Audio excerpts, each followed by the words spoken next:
Hello everyone, welcome to my YouTube channel. So today is the fourth lecture of General Engineering. In this class, we are going to discuss some of the very important objective type questions on stones. Okay, so let's continue.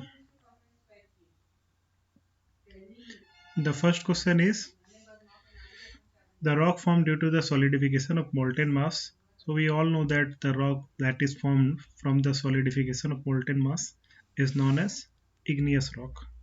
Okay, तो igneous rock जो है आपका magma के solidification से बनता है। फिर aqueous rock क्या होता है, ये बेसिकली एक सेडिमेंट्री रॉक का ही टाइप होता है। ठीक है, जिसमें क्या होता है, वाटर के थ्रू जो सेडिमेंट्स होता है वो डिपॉजिट होता है एक लेयर बाय लेयर। ठीक है, लेयर बाय एक लेयर के ऊपर दूसरा लेयर, बिलो वाटर भी हो सकता है ये, और अबव द वाटर भी हो सकता है, मतलब कि साइड में। ठीक है, तो जिसमें आपका कैरियर जो हो गया वो वाटर हो गया, वो हो गया आपका एक्वस रॉक। ठीक है, सेडिमेंट्री रॉक में सेडिमेंट्स क्या होता है, डिपॉजिट होता है। ठीक है, लेयर बाय लेयर।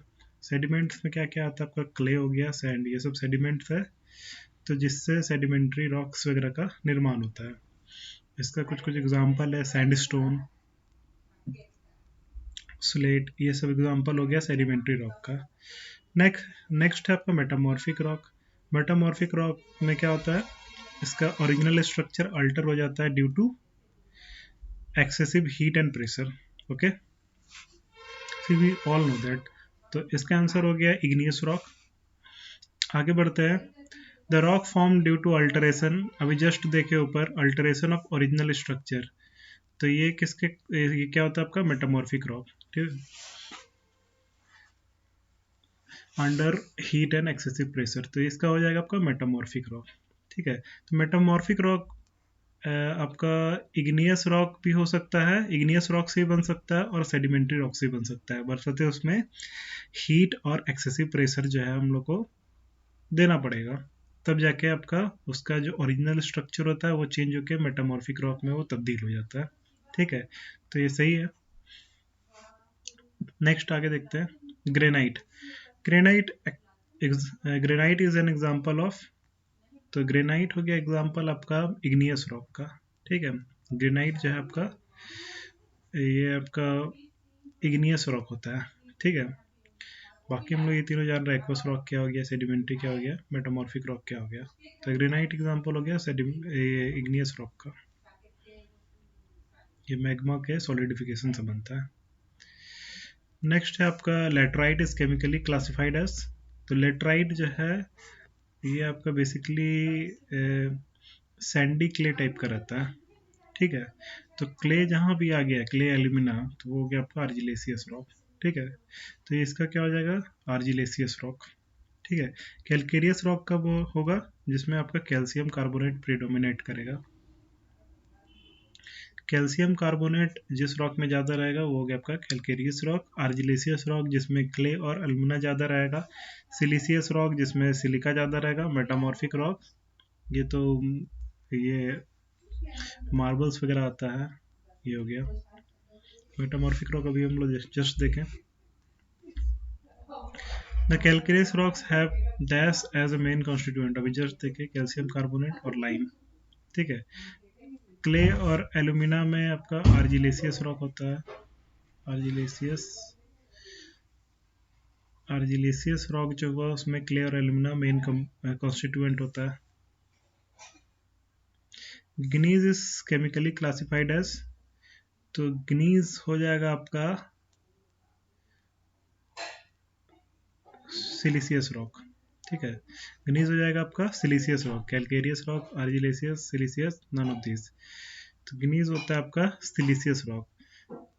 ठीक है, ग्रीन ग्नीज हो गया, ग्रेनाइट हो गया, क्वार्टजाइट हो गया, ये सब है आपका siliceous rock.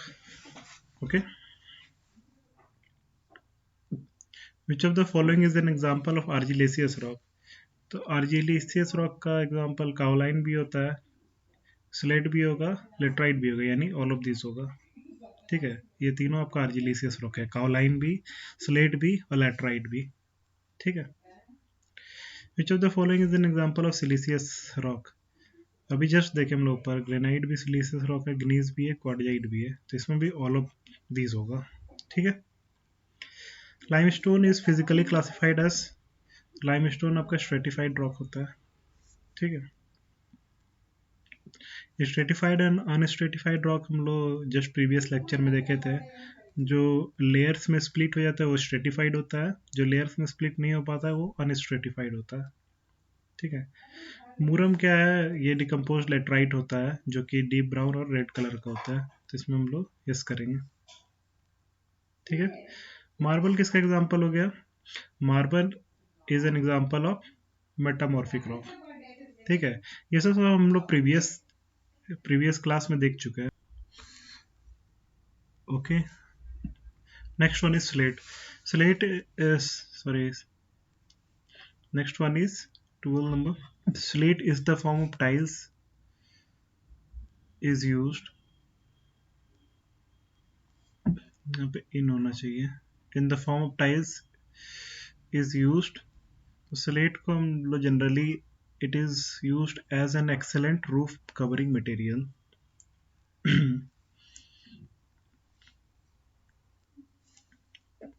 Moving to the next question, that is granite. Granite is mainly composed of, so granite is mainly composed of quartz, feldspar and mica. Basically it is composed of quartz, feldspar and mica. Okay. Quartz and feldspar खाली gneiss में use होता है।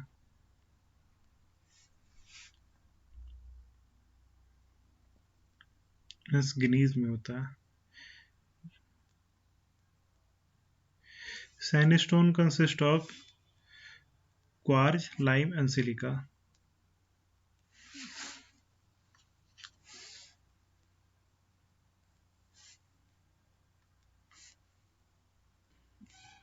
Okay, moving to the next question, that is the compressive strength of granite is. The compressive strength of granite, as we have already discussed in our previous lecture, that the compressive strength of granite is 130 to 170 mega newton per meter square. 1 mega newton per meter square is equal to 1 newton per mm square is equal to 1 megapascal. So all the three are the same thing, so don't be confused.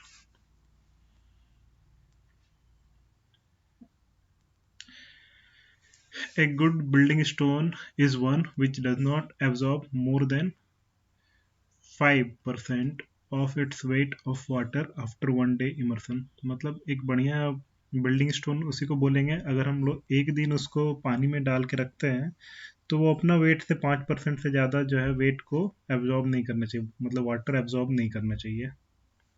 ठीक है। So the answer is this, the specific gravity of a stone should not in any case be less than 2.5। 2.5 से कम नहीं होना चाहिए specific gravity stone का। Next one is siliceous rock have alumina और clay as their major constituent. तो siliceous rock का तो silica रहता है आपका मेन कॉन्स्टिट्यूएंट, तो ये आपका क्या है? गलत है, नो, क्योंकि अल्मुना और क्ले हो गया आपका argillaceous rock. Argillaceous rock,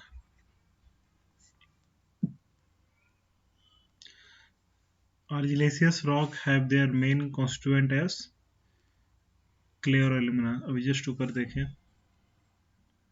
A fine grained granite offers high resistance to weathering, सही बात है। नेक्स्ट है can be easily polished and worked, ये भी होता है, ये सब जस्ट हम लोग प्रीवियस क्लास में पढ़े थे। Is used for exterior facing of buildings, तो बिल्डिंग के एक्सटीरियर फेसिंग में भी यूज होता है। तो इसका आंसर हो जाएगा आपका all of this. Next one is the compressive strength of sandstone is. तो कंप्रेसिव स्ट्रेंथ आप अलग अलग बुक प्रेफर करेंगे तो वहाँ पे अलग अलग दिया हुआ है इसका रेंज। ठीक है। अगर गूगल करेंगे तो अराउंड 55 मेगा न्यूटन पर मीटर स्क्वायर होगा, और दूसरे कम्पिटिटिव बुक्स में किसी में 65 है, किसी में 90 से भी प्लस है। ठीक है, तो ये आपका कंप्रेसिव स्ट्रेंथ वेरी करता है। तो ज़्यादातर बुक्स में आपका 65 मेगा न्यूटन पर मीटर स्क्वायर है। तो अगर ऐसा क्वेश्चन आता है तो आप इसको टिक कीजिएगा। 22 the specific gravity of sandstone is, तो स्पेसिफिक ग्रेविटी सैंडस्टोन का आपका 2.65 से 2.95 के बीच रहता है। Next question, the siliceous sandstone which has been subjected to metamorphic action, तो इसमें सिलिशियस सैंडस्टोन आपका हो जाएगा क्वार्टजाइट। ठीक है, क्वार्टजाइट ऐसा सिलिशियस सैंडस्टोन है which is subjected to metamorphic action. So these are the important questions from stone. Okay, this is all for today. Thank you for listening. We will meet in the next class.